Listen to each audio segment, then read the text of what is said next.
Hello, my name's Becky Safe. Welcome back to my YouTube channel. In today's video, we're going to take a look at one of my favorite techniques, which is parallel compression. Also known as New York compression, it is an upwards compression technique whereby you mix a very heavily compressed signal with an original dry signal. Parallel compression can be used on drums, bass, vocals. Those are the main ones, but actually you can just use it on anything in order to thicken up an already existing sound. What we're looking for is to maintain the dynamic range and crucially the transients of the dry signal without destroying them. We're going to blend in a meaty sausage with a huge amount of gain reduction, fast attack, whacking up the makeup gain and blending that in with our original signal. And it's a brilliant technique if you want more depth and a fatter, punchier, thicker, fuller sound, especially in electronic music because you want it to punch. And in today's video, we're going to look at drums and bass, which is where I use my parallel compression. But like I said before, you can use it on vocals if you want to thicken them up as well. The timestamps are below in the description if you want to skip back and forth to your favorite section. And if you are enjoying this video at any point, please feel free to like it, comment, and subscribe to the channel. Thank you. All right, so here we are in the project. We have drums, bass, and effects. We're going to be doing parallel compression on the drums and the bass. I'm just going to show you what parallel compression is on the bass track using an insert. So we're going to drag and drop the compressor onto the bass track. So the key to doing this is to pull down the threshold really far so we've got a huge amount of gain reduction. We're going to bring the attack so that it's super fast and your ratio anything from 3:1 and up. If you go all the way to inf, it acts as a limiter, but if you want to do some pretty hard ratio compression, you could do 6:1. And now let's have a listen to this sound. So we've really compressed the signal. Obviously we need some makeup gain because we can't really hear it anymore. So bring up the makeup gain.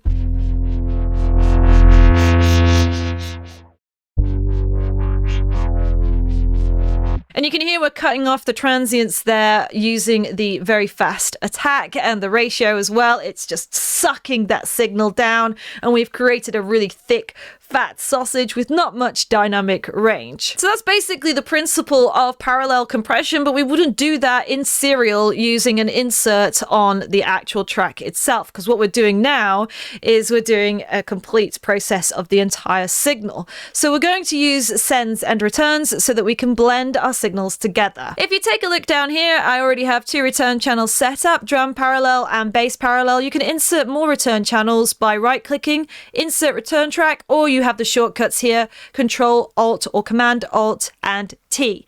You can insert up to 12 return channels in Ableton. So if you are using all of your return channels for effects, for example, reverb and delays, maybe you've got some sends and returns for just your vocals. And if you've already used all 12 return channels in Ableton, but you still want to try this technique in parallel, there is an alternative way, and I will share that with you before the end of the video. So stay around for that. But here we are. We have our return channels. You can tab to go to the session view, tab back and forth. If you can't see your sends and returns in here, the S and the R, sends, and then you have your sends on your channels here and your return channels are here. We're going to go back into the arrangement view. So here, drum parallel. Let's do the drum parallel compression first. So a really handy thing in Ableton is the presets in the glue compressor. So if you're new to parallel compression and you're not really sure how to compress the signal, then use the presets in the glue compressor. So if we come to audio effects and we come down to dynamics, glue compressor, you can see here that we have drum full parallel.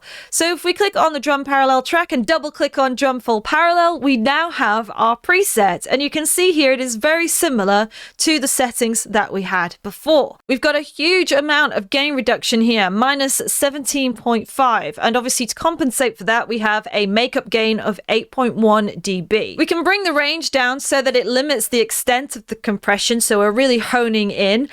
We could also bring down the attack so it's super fast. We're going to cut off those transients and we could increase our ratio as well. So I'm just adjusting the settings here to taste, basically. You adjust them to your taste. What you're looking for is a crushed up signal, something that you can blend in with your original dry signal. And you're maintaining that dynamic range, you're maintaining the transients, and you're blending in using your sends and returns. So up here on the drums track, the first one, which is our drum parallel, which is return A, that's here. So this is our send. So we're going to increase this and have a little listen to what it sounds like, blending in the dry group of the drums with the parallel compression.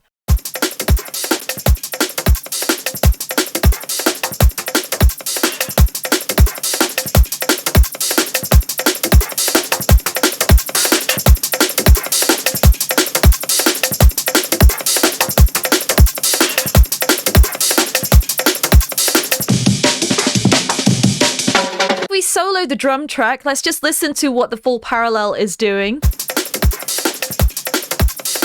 I think we can go a little bit further on the threshold.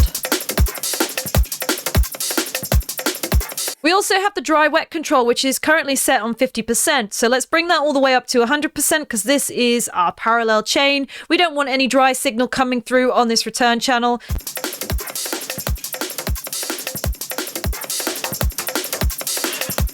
Yeah, so that's really crushed up. Now let's listen to the two signals together.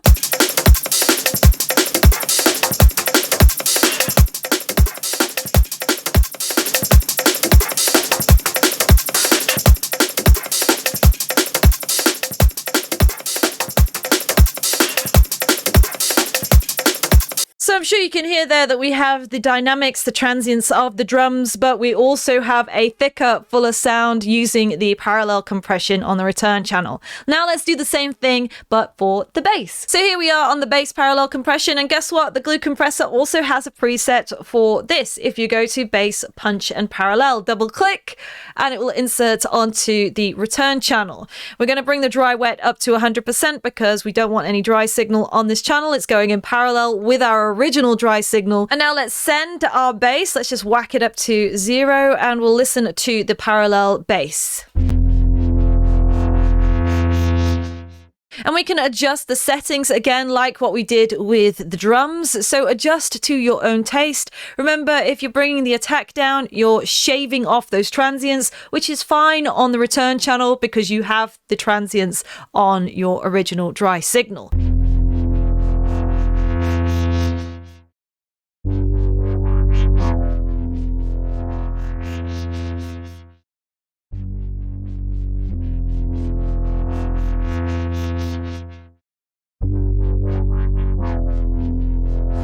So that's really heavily compressed now in parallel. Let's have a listen to the two signals together.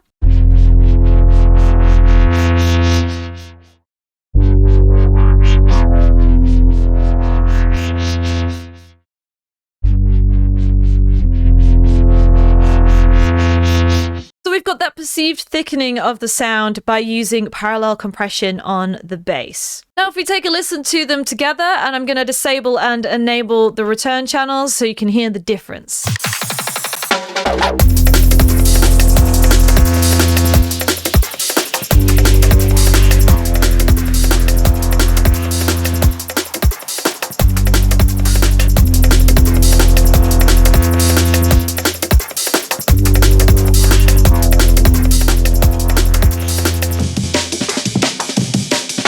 Let's jump back onto the drum return channel because I want to show you a technique that I like to use which helps preserve those transients of the drums by using sidechain compression from the dry signal to the parallel compressed return channel.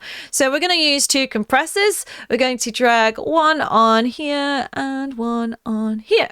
Cool. All right. So we're just going to sidechain using our main drum hits. So I've activated the sidechain on both of them, and we're going to come in. The first one is going to be the kick, and the second one is going to be the snare. So now we're using sidechain compression on our parallel compression so that whenever those main drum hits, which is so crucially important to get those transients to punch through in the mix, and if your parallel compressed signal is getting in the way of that, then you can use sidechain compression to get it to duck out of the way just for a moment and then thicken up the rest of the track. So we're going to pull down on the threshold on both of them. I'll adjust the ratio and the attack, and I'll probably just do a dry wet blend as well because I like to dry wet using this technique.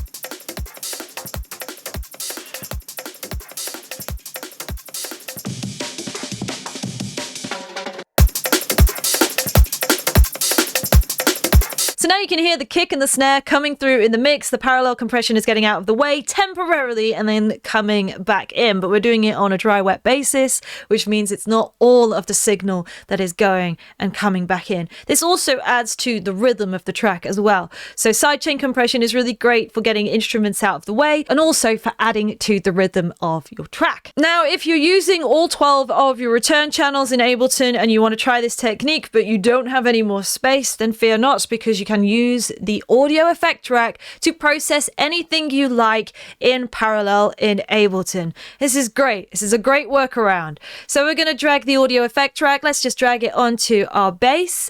And so we can open up the chains here, right click, create chain, and create chain. Remember, when you create two chains, you're actually increasing the volume of the track. And if you minus 6 dB, you actually bring this down to the input signal. So now the input matches the output signal of the audio effect track. Control R or Command R to rename, and the first one is going to be our dry signal, and the second one is going to be our parallel, which is so hard to remember how to spell. Parallel. Probably wrong.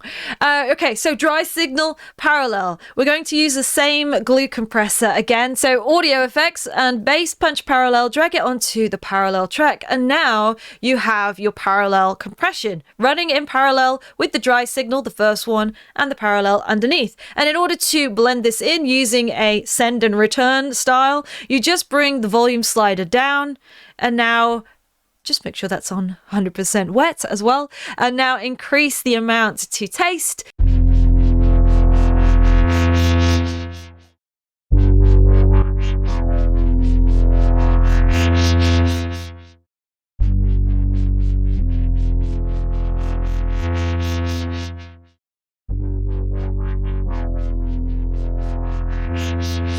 That's our parallel channel, and this is our dry channel. And now let's listen to both of them. We're going to blend in the signal.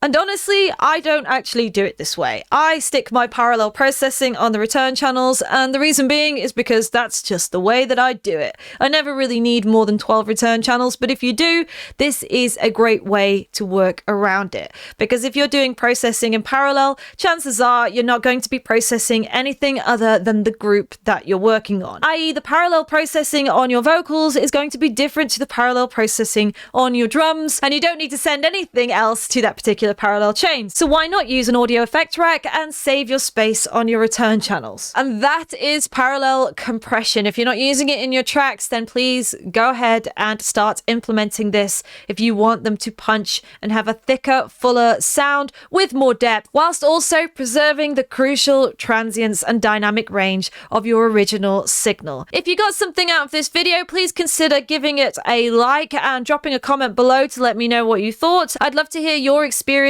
on using parallel compression in your music. And if you would like to see more content from me, then you know what to do. Hit the subscribe, hit the bell to be notified every time I post a video. My name's Becky Safe, and I will see you for another one. Bye!